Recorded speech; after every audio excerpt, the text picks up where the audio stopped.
ہمارے یہاں میت کے تعلق سے بڑی رسم و رواج ہے صاحب. کوئی مر گیا جنازہ ایسے ہونا چاہیے، مردے کو گھر سے نکال رہے ہیں پایتانے سے نکال، جبکہ اس کوئی مسئلہ نہیں، سرہانے سے نکال دو، پایتانے سے نکال دو، مرنے کے بعد اگر چارپائی قبلہ رخ ہے نہیں ہے کوئی مسئلہ نہیں. ہمارے یہاں مسئلے پر مسئلہ بنا کے لوگوں نے رکھا ہے. جنازے کی نماز اپنے اہل حدیثوں کے میں پڑھانے جاتا ہوں، وہاں جائے نماز لا کے رکھی. بھائی کیوں جائے نماز لا کے رکھی؟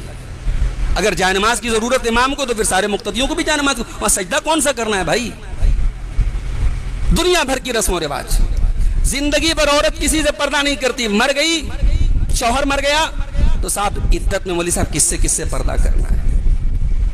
ابھی ایک ہمارے خاندان میں ایک خاتون کا انتقال ہوا، ہمارے بڑے ابا کی بیٹی کا انتقال ہوا. اب وہ ان کے گھر والوں نے مجھ سے کہا کہ آپ قبر میں اتر جائیے. مجھے مسئلہ معلوم تھا کہ بھئی اتر سکتے ہیں، محرم کا ہونا شرط نہیں ہے قبر میں اترنے کے لیے. میں اتر گیا. اب صاحب ہمارے محلے میں بعض لوگ بڑی باتیں کرنے لگے، مولوی صاحب کیوں اتر گئے قبر میں؟ کزن کے جو رشتے ہوتے ہیں، بڑے ابا کی لڑکی یا چچا کی لڑکی، وہ تو غیر محرم ہوتی ہے نا، غیر محرم تھے کیوں اتر گئے؟ بھئی آپ کو اگر مسئلہ نہیں معلوم ہے تو آپ مسئلہ پتہ کریں گے نا، کہ آپ اعتراض کریں گے، آپ غیبتیں کریں گے. یہ بڑا مسئلہ ہے ہماری قوم کا، یہ بڑا مسئلہ ہمارے علاقے کا. اللہ کے رسول کی بیٹی کا انتقال ہوا، حضرت رقیہ رضی اللہ تعالیٰ عنہ کا. اللہ کے نبی نے کہا کہ قبر میں ایسا انسان اترے جس نے رات میں بیوی سے ملاقات نہیں کی. حضرت ابو طلحہ انصاری نے کہا کہ میں نے ملاقات نہیں کی. ابو طلحہ انصاری اترے اللہ کے رسول کی بیٹی کی قبر میں، وہ تو کوئی محرم نہیں تھے. اسی حدیث کو پیش نظر رکھے شیخ ابن عثیمین وغیرہ کا فتویٰ ہے کہ محرم کا ہونا قبر میں اترنے کے لیے شرط. بہتر ہے بھائی ہو، باپ ہو، شوہر ہو اترے، لیکن اگر کوئی دفن وغیرہ کے مسائل جانتا ہے اچھی طریقے سے، غیر محرم بھی اتر سکتا ہے، کوئی مسئلے کی بات نہیں. ہمارے یہاں بڑے مسئلے ہیں صاحب. شوہر کا انتقال ہو گیا، عورت عدت میں ہے، تو مولوی صاحب کس سے پردہ کرے؟ بھائی زندگی میں جتنے مردوں سے پردہ کرنا اسی سے عدت میں بھی کرنا. عدت میں کوئی اسپیشل پردہ نہیں ہے. تو ہمارے یہاں میت کے تعلق سے اور شادی کے تعلق سے جو یہ رسم و رواج ہیں، ان پر ہمیں غور کرنے کی ضرورت ہے، اور جو چیزیں شریعت سے ٹکراتی ہیں اور جو چیزیں ہمارے لیے بوجھ ہیں انہیں ہمیں چھوڑ دینا چاہیے میرے بھائیو. اللہ تعالی ہم سب کو اس کی توفیق عطا فرمائے. میں آج کے اس پروگرام میں جس موضوع پر کچھ بات رکھنا چاہتا ہوں وہ سمجھیے اس وقت کا کرنٹ ایشو ہے. یہ گرمی کا جو موسم ہے، اس وقت مئی کا مہینہ ہے اور ہم دیکھ رہے ہیں کہ صاحب گرمی بے انتہا ہے. تو یہ جو گرمی ہے، اس گرمی کے تعلق سے ہماری شریعت کیا کہتی ہے؟ ایک مہینہ تھا دسمبر کا، جنوری کا، ہم نہاتے تھے تو گیزر میں پانی گرم کر کے نہاتے تھے. آج ٹنکی کا پانی آلریڈی کھولا ہوا آ رہا ہے.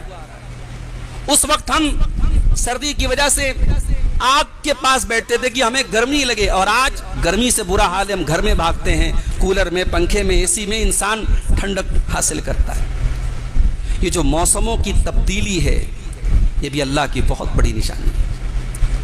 اللہ تعالیٰ اگر چاہتا تو سارے موسم ایک جیسا بناتا، مگر اللہ نے موسم الگ الگ بنائے ہیں. اور یہ جو موسم الگ الگ بنائے اس میں اللہ کی بہت ساری حکمتیں ہیں. کائنات کا نظام نہیں چل سکتا تھا اگر موسم ایک جیسا ہوتا.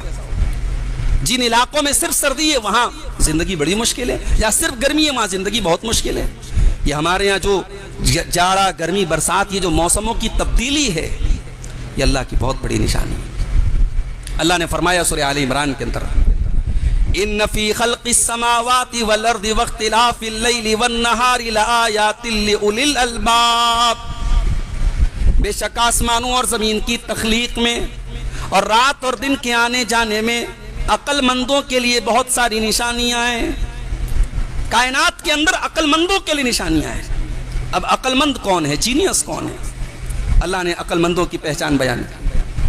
الذین یذکرون اللہ قیاما وقعودا وعلی جنوبہم. عقل مند وہ لوگ ہیں جو کھڑے ہو کر کے اللہ کو یاد کرتے ہیں، بیٹھ کر کے اللہ کو یاد کرتے ہیں، لیٹ کر کے اللہ کو یاد کرتے ہیں. جو انسان اللہ کو یاد کرتا ہے، اللہ کا ذکر کرتا ہے، اللہ کی توحید پر ہے، وہ عقل مند ہے. بڑے بڑے ڈگری والے، بڑے بڑے جینیس، سپریم کورٹ کے جج، ہائی کورٹ کے جج آ کے اگر پتھر کی بنی ہوئی شرمگاہ کے آگے آ کے سر جھکا دیں تو یہ انسان کی اس سے بڑھ کے بدنصیبی کیا ہوگی میرے بھائی.